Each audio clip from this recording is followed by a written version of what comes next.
So, we've got a problem with the rose campion. Now, it's a beautiful plant, it's grown really well, but it's in the wrong position. Obviously, it's not a great time of year to be moving it, but we're going to give it a go.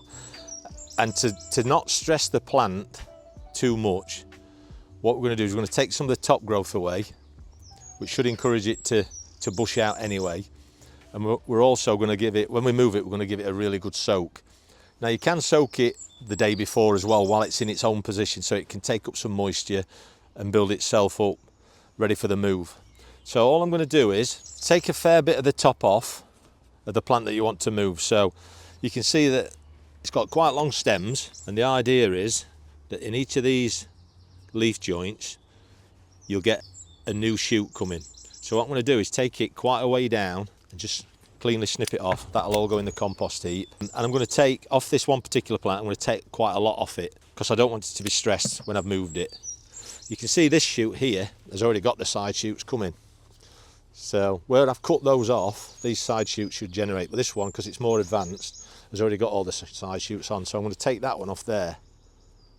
That little bud there. That should form a shoot as well. So some people call it the Chelsea chop. It's just because it's in May and that's when Chelsea Flower Show is. So I'm just going to carry on now and take about 2/3 of the top of this particular plant off, just so that we're not going to stress it and it's not going to need as much energy to keep itself going. It looks a bit cruel, but it's for the benefit of the plant. We're doing it today as well because it's not a really hot sunny day, so that should stress the plant less as well, because it's not going to be fighting against losing moisture in the heat. So I'll take those off. Now, it is a perennial, the rose campion, but it's what we call a short-lived perennial. But the beauty of it is it will self-seed, so don't be too concerned if you've cut it back and it dies, because we're going to have other plants left in situ that'll hopefully self-seed about the garden later in the year. You can always neaten the plant up after you've moved it as well, so don't be too concerned if you've not cut them all in the right place. Yeah, it's a big plant, so there may only be 3 in here. Let's see where that's coming from. So the other thing I'm going to do first as well is I'm going to prepare a hole for it, so it's straight out of this position, straight into the hole it's going to go into.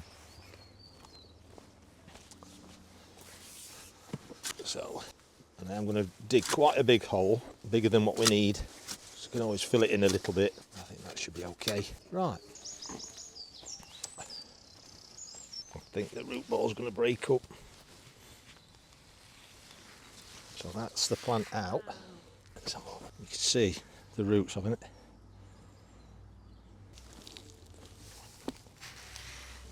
So another little trick, before you move your plant and you've dug you prepped your hole, you could always water into the bottom of the hole as well. Especially if you're working on a hot sunny day, and that means that the water's already down at the roots.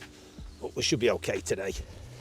So it is important that you firm your plant in and you don't leave any air pockets either underneath it or around the sides of it, because that's the potential for the plant drying out. That's good. Right, so I'm going to give that a good watering now. So because you've really disturbed the plant and you caused it a lot of stress, what you want to do is make sure that it doesn't go short of water. So don't be shy with the water, give it plenty. So you're giving it a real soaking in. That'll also settle the soil in and around the roots of the plant that you've moved. So I'm just going to make sure I've got watering all the way around. And even if it's sat in a puddle, it won't matter, the water will soak in. Just let that soak in a little bit.